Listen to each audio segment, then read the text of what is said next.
Hey guys, this is Tyler for Games After Dark. Here today, I got Steven to talk about Final Fantasy XIV.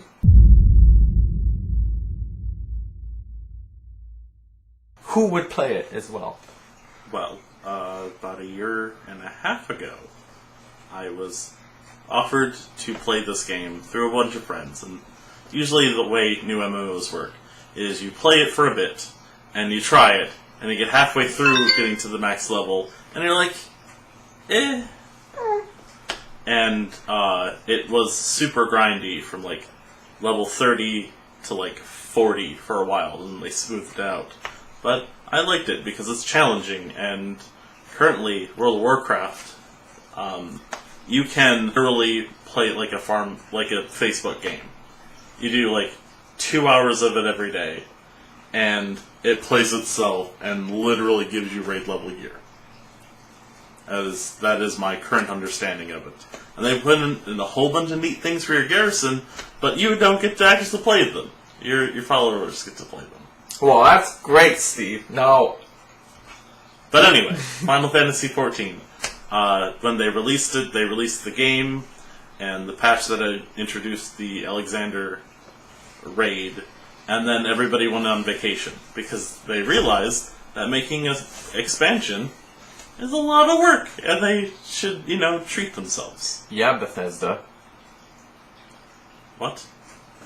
That was a joke about how Bethesda just puts a sandbox and have the user make the game and fix it for them and make really shitty extensions. Oh, not to mention all the quality of life. Oh yeah. Things that are like, oh look, this whole mod that I made literally is this whole part of the game. Arena's almost playable now. So, how does this differ from other Final Fantasy games? Well, with the exception of 11. So, Final Fantasy XIV and Final Fantasy XI are the two MMOs in the series. All the other ones are single-player games. Right. And, like, the first 6 were... Well, the first 3 were Nintendo / Famicom disc. And then 4 through 6 were Super Nintendo. Then there was the PlayStation era. And a lot of people got stuck there and never moved past 7. Yeah. I don't mind 7. I really don't. But I liked 9 better. But 9 was supposed to be more like 6 and 5 and 4, so of course I liked it better because I liked those games better. So would you recommend 14 over 7 or 7 over 14? Well, they're completely different games. Exactly. I would recommend Final Fantasy XIV over the current state of World of Warcraft because it is challenging. And World of Warcraft, while I do enjoy the fact that it supports mods, deadly boss mods, which literally tells you the timing of the fight, is a little easier than not raiding with it. And I really quickly realized how reliant I was on it when going after Titan Extreme for the first time. And literally, you just die, and that's it. You're out of the fight. Game over, man! Game over! But the other thing that it does, other than other MMOs do, is resurrection during battle is totally okay and expected, but you get penalized the more and more you have resurrections in combat. Yeah. To the point where just all of your stats are hit by a 30% drop. Just across the board, making you mostly negligible DPS. Or your heals, or you can't even tank at that point. Because that boss is just going to beat the living shit out of you. Mm-hmm. When your hit points drop by like 4,000, because you've died a decent amount of times, and your armor is made of paper mache. Yup. But it's fun, and it involves a lot of movement, and I enjoy it.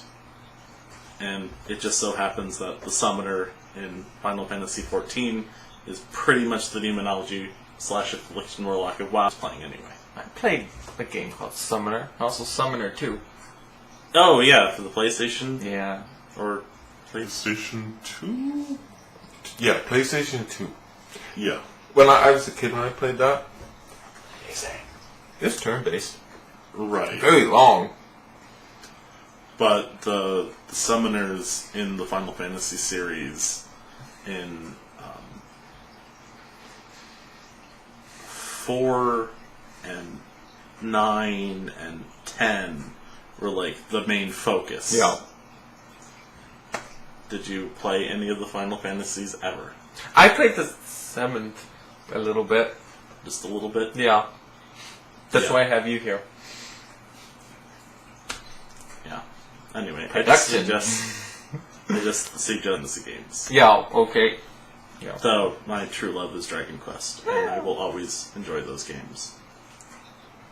But they're also very close to older PC dungeon crawl games, the Dragon Quest series is, As well as how most D&D campaigns play out. Yeah. Alright folks, that's the episode. Click the subscribe button, hit the like button, or do that other thing. Click here for more videos, and as always, thank you for watching.